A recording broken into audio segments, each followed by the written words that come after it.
very much. Hello, welcome to another episode of Rugby Nation. The Brumbies set to host the Reds in the final of Super Rugby AU. I'm Nick McArdle. Christy Doran is here, and two blokes who know a fair bit about winning Super Rugby titles with the Reds in 2011. Will Genia, welcome to you all the way from Japan, and Joe Roff in 01 and 04 with the Brumbies. Roffy, welcome to Rugby Nation. Nick, great to be here. Good to see you. Hey, let's catch up with both of you and get the story so far. So, Roffy, first up, what are you up to? What's keeping you busy nowadays? So I head up Canberra's largest medical charity. So that's the real world for me. My Saturdays are now spent on the sidelines of kids' sport. That's about the extent of it. The knees are getting old and crusty, and I'm just based here in Canberra, but really enjoying it. Not linked anymore to the rugby. So I'm a fan like yourself with Christy and Andrew, and we missed the days when Will G was running around too. Exactly, and Willie, just quickly, you're sitting there back in Japan and playing with the Kintetsu Liners. How's life in the land of the rising sun? It's amazing. It's really good to be back. Obviously with everything that happened with COVID, we're fortunate enough to have 7 months back home to spend with family and sort of be in your own home and enjoy things like sleeping in your own bed. But it's actually great to be back with the team, with the boys, and sort of getting stuck in for pre-season, looking toward our season kicking off next year. Boys, we'll get into this weekend's fixture in just a moment. But Joe, can you give us a bit of a weather update? And we're in September, the middle of September now. You're in the nation's capital. Would you prefer to be playing would the Brumbies prefer to be playing the Reds in the heart of winter when you can't feel your hands? Absolutely, and without a doubt, unfortunately all the good commentators are gone now, and the commentary on the weekend will still be that it's cold here in Canberra on a Saturday night, but it's actually not. It's spring. It's quite lovely, and we'd absolutely prefer to be playing the Reds in the middle of winter. I remember when Toto Kefe used to come down, and we just enjoyed watching him get hypothermia as he ran down onto Brest Stadium. So that would be the preference, but the conditions are really looking good for Saturday night for both teams. Hey, Willie, at any stage throughout this year, have you had the itch and remembering back to that great time in 2011 where things came right for the Reds? Have you thought to yourself, gee, there's some similarities here, I'd love to be there? Oh, I've had the itch like you wouldn't believe. It's been amazing to watch the entire competition, but obviously to see the Reds doing well. I mean, there's a lot of similarities, I think, in the sense that it's a young group that have stuck together through adversity. I think if you look back to 2011, it was a build-up of poor performances, poor years where we were finishing last, second last, but there was a lot of faith kept in the group to stay together. And I think in that faith, we developed as players individually and collectively as a team. So I think there's a lot of similarities in that sense, and it's just great to see that, they're playing great rugby, but also in a position now to have success and show potentially a premiership for all their hard work. Absolutely. Well, Jim Mackay as well back in there, so the synergy there with the attack coach coming back, and we're seeing a Reds side with a lot of attacking potency at the moment. Joe, I imagine you would have watched a bit of the Reds in recent times as well. What do you make of the attack and how the Reds are playing? Yeah, they're playing quite expansively, aren't they? And they, last weekend was a fairly brutal game. It was good, but you had some, game-changing moments, with Patea taking intercepts and some really good tries from out wide. When you match that up against some of the Brumbies players like Tom Banks and Tom Wright, and it's got all the makings of being a fantastic and entertaining final this weekend. They'll bash each other up front, and they'll talk a bit about the Brumbies rolling maul, I'm sure. But these are two teams that can really throw the ball around, and we could see a high-scoring final, which would be fantastic for the game. Yeah, some of the rugby we've seen across a lot of games in Super Rugby AU, highly entertaining. Roffy, I know you're on a strict timeline there, so we'll stay with you for a moment and just talk about the Brumbies, and particularly over the last maybe 3 weeks or so. Do you feel like they've just come off a little bit? Is there, you talk about momentum heading into big games. Have they lost a little bit of momentum? I think so. Yeah, I think that may be offset a little bit by having the week off at the same time and playing at home. But certainly, I do think the Reds are carrying the momentum into into the final this weekend with their performances over the last few weeks. But that said, I think Dan McKellar, Peter Hewitt, Laurie Fisher, they've got the squad mentally prepared very well for this game and with their focus on this game. And the thing about the Brumbies squad at the moment that I like about it, it has depth, and it has the right amount of depth to allow the interchange to come onto the field and make impacts at the right time. So I think there's checks and balances, but I think the Brumbies would feel well placed in their own preparation, not focusing too much on what the Reds are doing in terms of their preparation for this weekend. Joe, there's a good comparison to be made. Back in 2000, when you ended up making the final, you played the Crusaders, and it wasn't that long earlier that you actually played them, I think, over in Jade Stadium, and you ended up winning quite well. And a couple of weeks later, the Crusaders knew what was coming, and you couldn't quite match it with them. And if you look at the Brumbies, just 2 weeks ago, they played the Reds, and they didn't look like that they were right on. Maybe mentally, the sharpness perhaps not quite there. Do you sometimes not want to play all your cards a couple of weeks early before the final?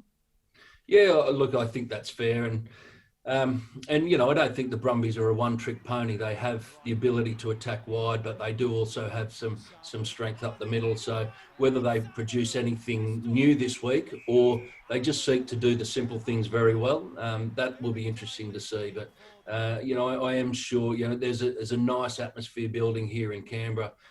All the players know it's a big occasion. Come what may, this is a Super Rugby title up for grabs, and so this is going to be a big sporting event here in Canberra, despite the fact that it won't have the crowds that we might otherwise have hoped for. Will, where do you see the Brumbies' big threats, and what have you made of their improvements throughout this season? I think for the Brumbies, as Joe touched on, it's probably just doing the simple things well and playing to their strengths. I think it's not about doing the extravagant things in a final and trying to make the big play. It's about doing what you do well as a group. And I think if I look back to their performances where they've played well, their set piece has obviously been a big strength of theirs, whether it be the scrum or the maul. And obviously, using the strike power that they do have out wide, guys like Tom Banks, who can break a game open in any sense. And I think they're very fortunate in having Nick White back as well. He does a lot in terms of controlling the tempo, controlling the momentum of the game, and really sort of bossing the game, whether it be with his passing game or his kicking game. Well, on that note, Joe Roff, as I said, you are on a strict schedule this afternoon, so we really appreciate you joining us on Rugby Nation, and good luck to your Brumbies on Saturday night. Thanks very much, guys. Unfortunately, I can't even be there due to work commitments, so I'm going to have to run now. And I'm missing the final in Canberra for the first time in 16 years, which is poor planning from me. But hopefully it'll be a great game on the weekend, and good to see everyone.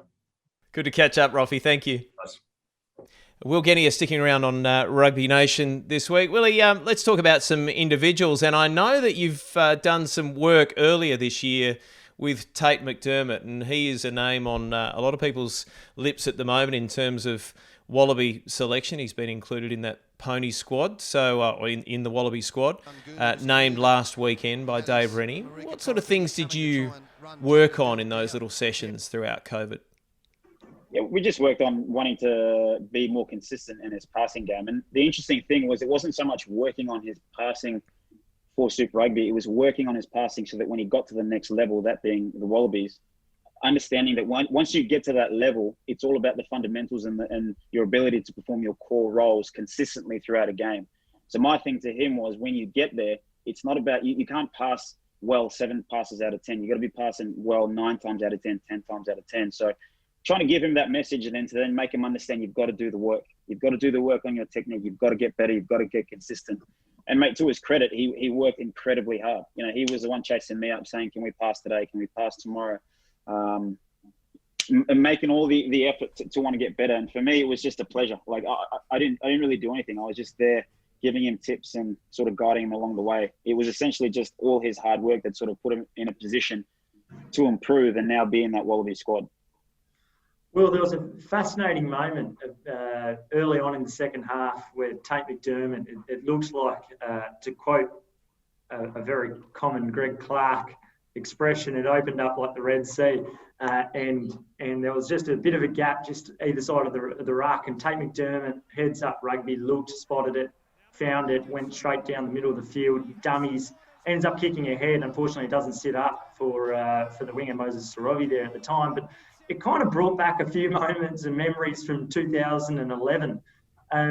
The heads up rugby is such a big thing for halfbacks. Can you bring us back memory lane 2011 when it opened up right the Red Sea for you?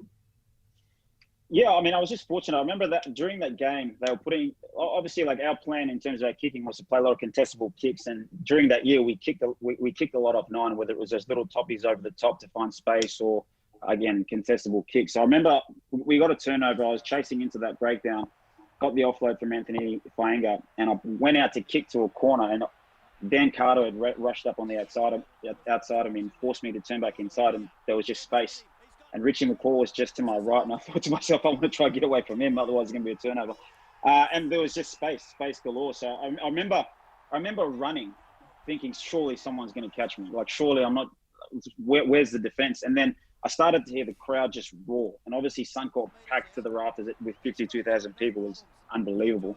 I was thinking, I'm going to get here. I think I'm going to get here. And even just before the line, I was looking for someone to pass you, and I thought, nah, stuff it. I'll just go myself. And I was just very fortunate enough to get there. And I guess there's certainly a lot of similarities to, when Tate made that break on the weekend. I think the unfortunate thing is, if you look at that game, Marika comes from absolutely nowhere to run him down. And, Marika runs high 10, so you're not really going to outrun Marika. But, yeah, look, I love the way he plays. I love the heads-up rugby that he plays, and just that attacking, mindset to the game where he wants to play to space. It's not about sticking to structure where you play where you're supposed to go. It's about playing where the space is. And I love watching his game, and I'm really drawn to it because I enjoy that type of rugby. Well, first up, fascinating. You've played a hang of a lot of rugby, both at test and provincial level. The way you can describe that moment in 2011 so succinctly, where defenders were and what happened, I find that absolutely fascinating. So clearly, you've thought about that as one of the great memories of your career over time. But also, with all of your experience, and you look back to 2011 and you think about what was I know there was a lot of experience there at the time, but there was a reasonably young team as well, that Reds team.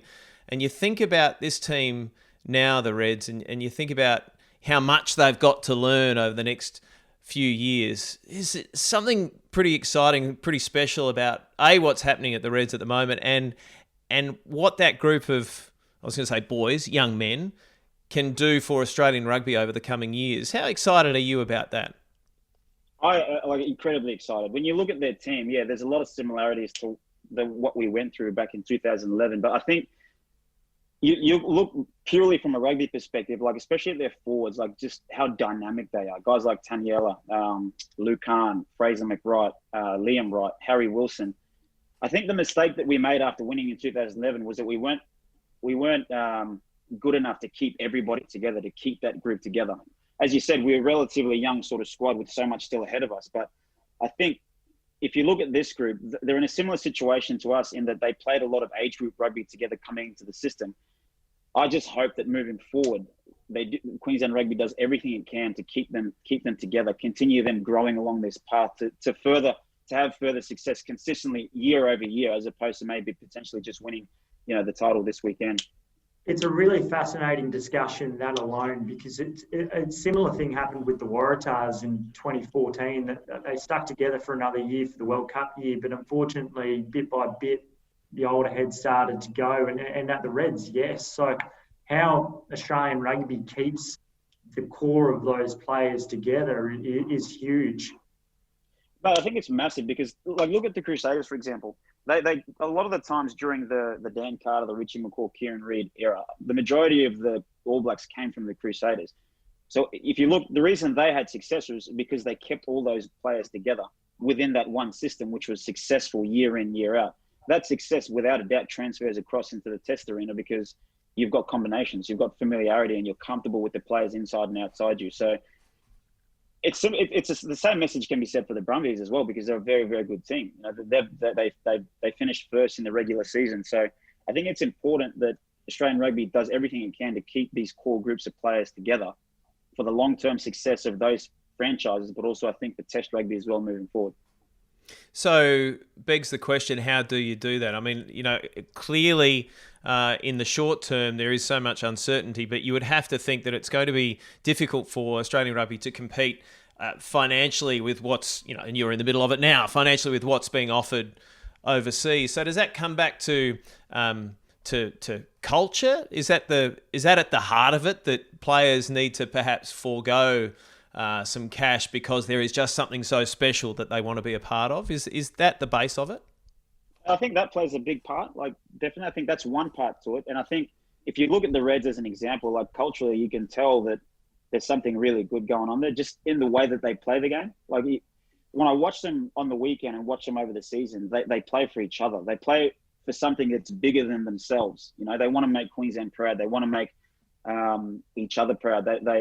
If you look at it, the 1%ers that nobody sees, they're all doing it for themselves. Like Luke Hunt scores that try on the weekend in the semi-final because he chases up on the inside. He could have not. Years gone by, he probably wouldn't have chased on the inside. But I think because of what the culture, they want to put themselves in a position to work hard for each other. So I think that plays a big part. But I think also, you see that they've changed the overseas selection policy to maybe picking 2 overseas players. I think the reality is, yes, financially, Australian rugby won't be able to compete with teams overseas. But maybe you figure out things where it's maybe like New Zealand, where you give players sabbaticals for a couple of months or 3 months or 4 months, to maybe give them a break to experience something overseas, or even just have a break full stop. I know, like from, say, personal experience, if I was in a position where I was given 6 months to have a break, I probably would have taken it to just have a break and stayed and kept playing, whether it be at the Reds or the Rebels, depending on which club I was at. So I think they're just going to be a bit more innovative in terms of ways of keeping the groups of players together. Yeah, well, we've actually even seen in the rugby league at the Sydney Roosters, some players talk about the fact that they've sacrificed a bit of money because the culture of the group is so strong. So hopefully those sorts of things can transpire in rugby as well. Bringing this weekend ahead, if you the group of 2011, I don't think they'd played a final leading up until 2011, a lot of them. So if there was a couple of messages that you would have to Reds players, what are they going into a grand final? Look, for me, the first one would be maintain that steely edge in practice and in training. Don't turn up being in la land that you're in a grand final. Turn up with that edge and that, that focus and steely, like, focus towards training, wanting to prepare, wanting to push each other. I remember the biggest thing I remember about 2011 was that we were competitive at training, like to the point where we'd be having scraps at training or like having verbal altercations with each other because we wanted to win everything in training.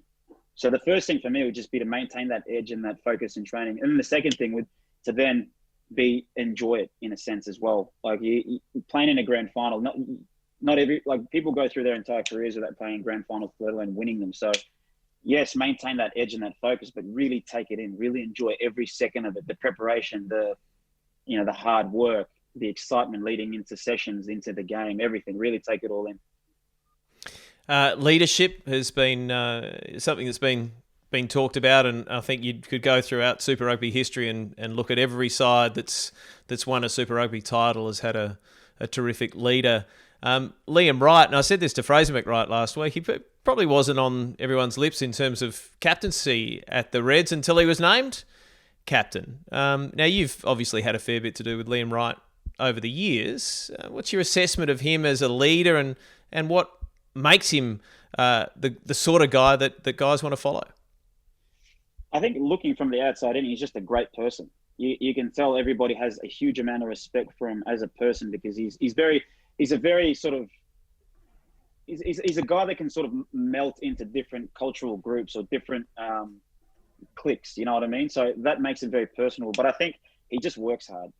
He's a great player for one, and he works hard. And I think that combined with the fact that he's just a great person makes it so easy to follow. You just want to be a part of the direction he's taking the team in. And like I said, they play for each other, but they certainly play for not only their coach in Brad, but they play for him as well. They've got a huge deal of respect for him.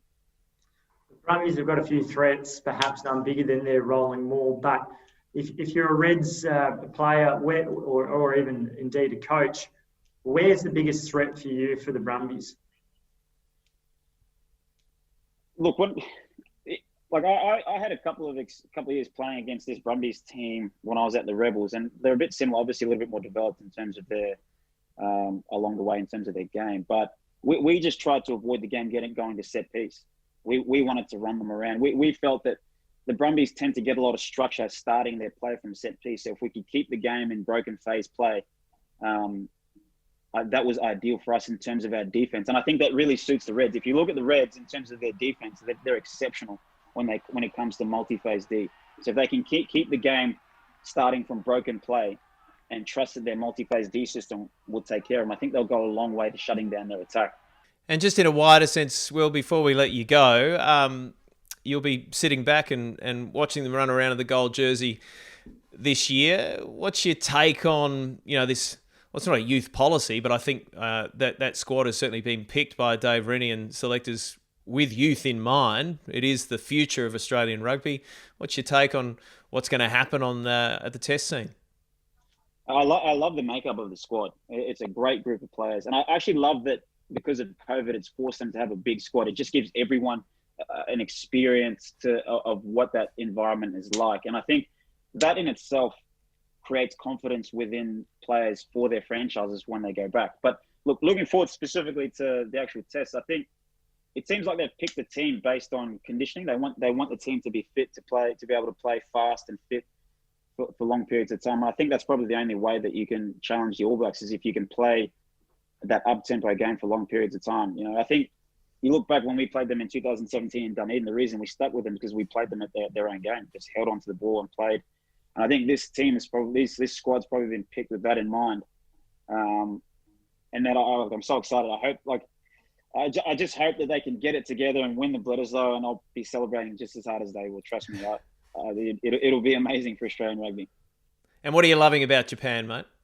Yeah, mate, it's amazing. Like just the ability to play the game without the pressure of having to perform all the time in terms of Test rugby and Super rugby. You sort of go back to your roots of just playing because you love it, playing because it's fun. You feel sore and all those sorts of things, but when you're back playing Super rugby and playing Test rugby, you don't have time to think about those sorts of things because you've got to perform all the time. So it's just amazing to be here and to just be playing for fun and just enjoying it. That's probably the biggest thing that I'm really enjoying at the moment. Well, before we let you go, if you're to pick a Japanese food, your cuisine over there, what's your go-to? Mate, to be honest, I don't particularly like Japanese food here, so I cook a lot at home, and I can't cook, so imagine. Wow, bombshell. How can you live in Japan and not eat Japanese food? What are you doing? Sushi? No, because mate, sushi back home, right? Like Japanese, like sushi back home is like chicken, and like whereas here it's like just like raw, like everything's raw. So I'm not a big fan. Well, always good to catch up with you. Always good for a chat and to get your insights. So I know you'll be watching very closely on Saturday night. Good luck to your Reds, and thanks for joining us on Rugby Nation. No worries, guys. Thanks for having me. I really appreciate it. Good stuff. Good to catch up with Will Genia and also with Joe Roff today. Christy, thanks for your time, and thank you for taking the time today as well and joining us on Rugby Nation. I'm Nick McArdle. See you soon.